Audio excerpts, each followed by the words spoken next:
Assalamualaikum warahmatullahi wabarakatuh. Perkenalkan, nama saya Risalatul Alia dengan NIM 2213100004889 dari program studi pendidikan agama Islam Fakultas Tarbiyah dan Ilmu Keguruan Universitas Islam Nahdlatul Ulama Jepara, dan yang saya hormati Bapak Dr. Sukarman SPDI MPDI selaku dosen pengampu mata kuliah Sejarah Kebudayaan Islam.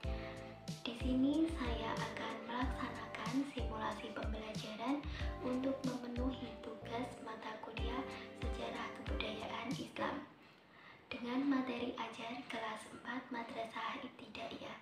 Next, mari kita awali pembelajaran kali ini dengan bacaan suratul Fatihah. Al-Hadiniyah Al-Fatihah.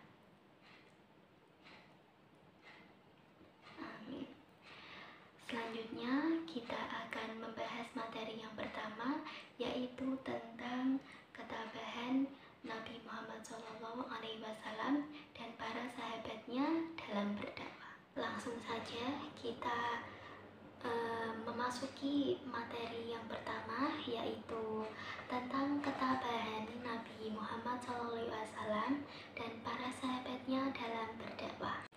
Langsung saja, pada saat itu kota Mekah memang mengalami perkembangan Islam yang sangat meluas. Akibatnya kaum kafir Quraisy itu tidak senang akan hal ini kepada umat Islam, sehingga mereka ingin menghancurkan umat Islam. Dengan berbagai cara, umat Islam menghadapinya dengan penuh ketabahan. Selanjutnya adalah dakwah Nabi Muhammad SAW secara sembunyi-sembunyi. Di sini Nabi Muhammad SAW melakukan dakwanya secara sembunyi-sembunyi setelah turunnya surat Al-Mudaththir ayat 1-7 yang isinya adalah Allah Subhanahu wa Ta'ala memerintahkan Nabi Muhammad SAW untuk berdakwah yang dilaksanakan melalui keluarganya terlebih dahulu. Secara sembunyi-sembunyi ini dilakukan di rumah Arqam bin Abil Arqam. Di antaranya mereka yang masuk Islam adalah ada Khadijah binti Walid, ada Ali bin Abi Thalib, ada Abu Bakar As-Siddiq dan Utsman bin Affan, dan seterusnya. Kalian bisa melihat teks yang tertera di atas ini. Selanjutnya yang kedua adalah dakwah Nabi Muhammad SAW secara terang-terangan. Di sini Nabi Muhammad SAW melaksanakan dakwanya secara terang-terangan setelah turunnya surat Al-Hijr ayat 94. Yang pertama yang dilakukan oleh Nabi Muhammad SAW yaitu mengumpulkan jamuan kepada kerabat terdekat dan orang kaum Quraisy yang terpandang. Mereka di sini diajak untuk menyembah Allah Subhanahu wa Ta'ala. Akan tetapi yang menerima ajakan dari Nabi Muhammad SAW itu sebagian kecil, dan sebaliknya.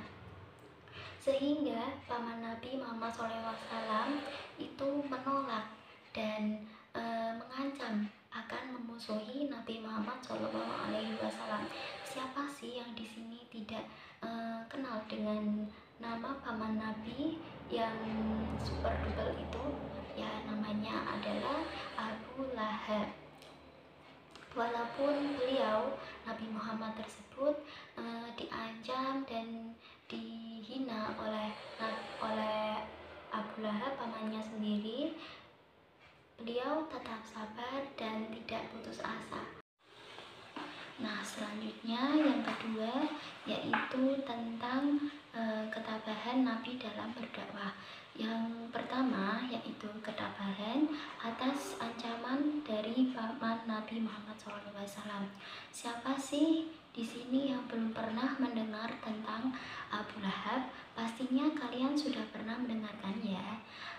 Di sini Abu Lahab ini dan istrinya selalu merintangi, mengancam dan menghalangi dakwah Nabi Muhammad SAW, sehingga turunlah surat Al-Lahab ayat 1-5. Yang kedua adalah ketabahan atas ancaman penguasa Mekah.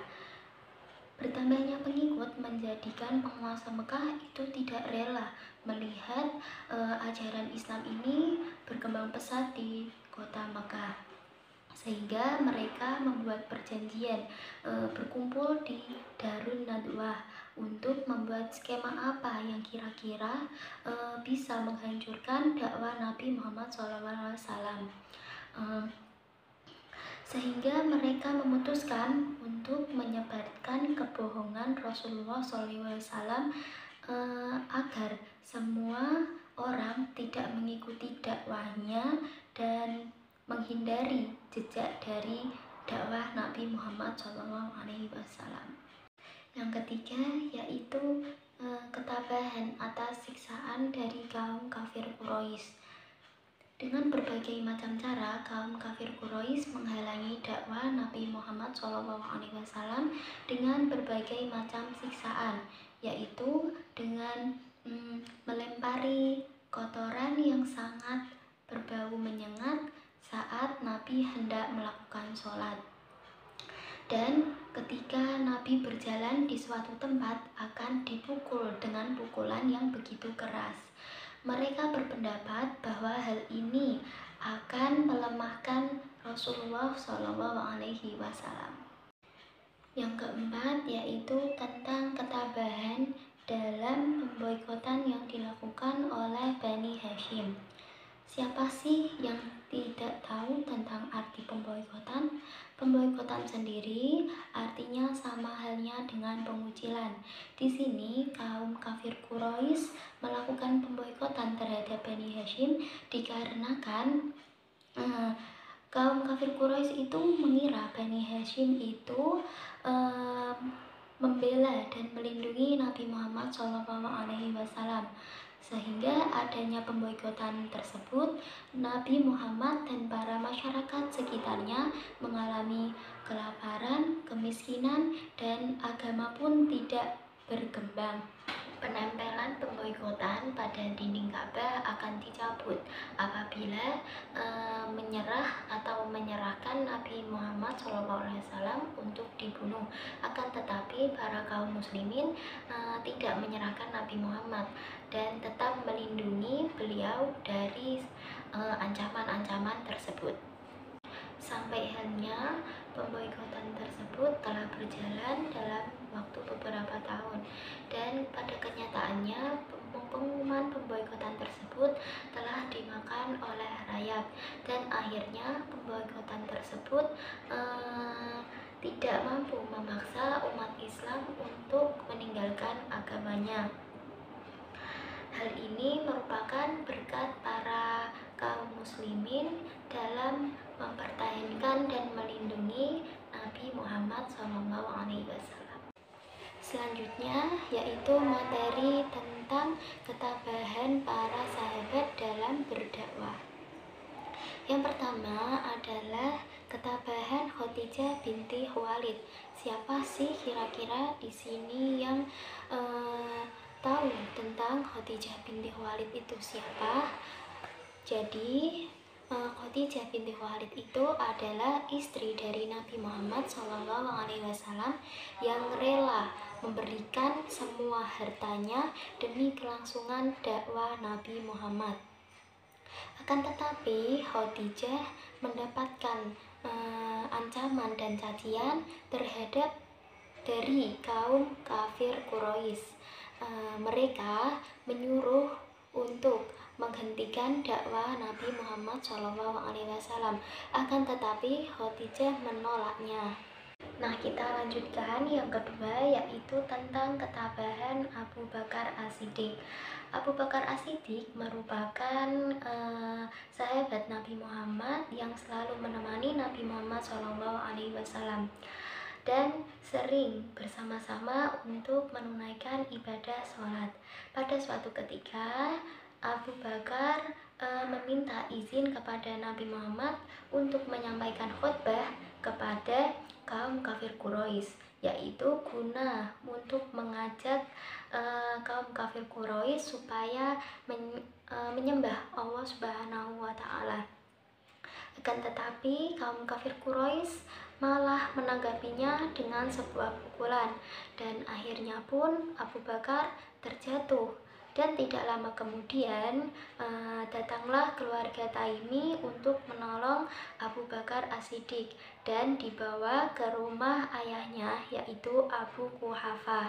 Dan tidak lama kemudian Abu Bakar pun sembuh dari lukanya.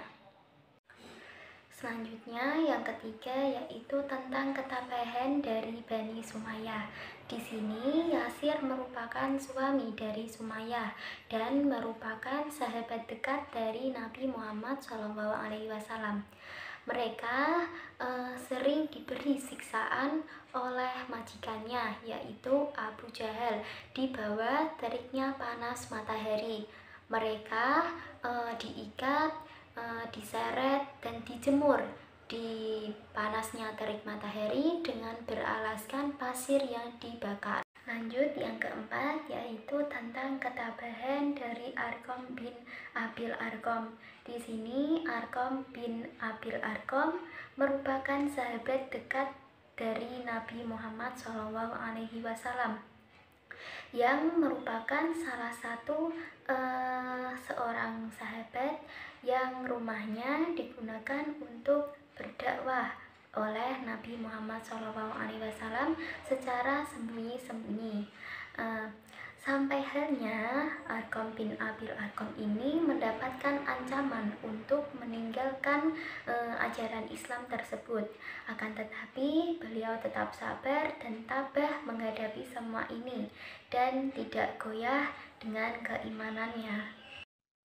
Lanjut yang kelima yaitu tentang ketabahan Bilal bin Rabah. Di sini Bilal bin Rabah merupakan seorang hamba sahaya yang berasal dari kota Abysinia atau Ethiopia.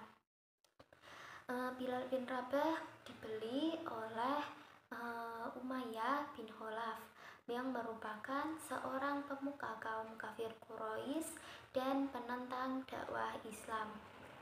Selanjutnya, Bilal bin Rabah tertarik atas adanya dakwah dari Nabi Muhammad dan ia menyatakan bahwa ia masuk Islam.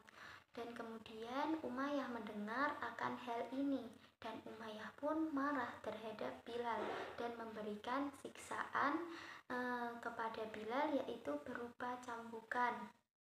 Dan Bilal disiksa dengan panas teriknya matahari. Kemudian diletakkan batu besar di atas perutnya. Akan hal ini Bilal bin Rabah tetap sabar dan tetap teguh dengan akidah dan keyakinannya. Mari kita akhiri pembelajaran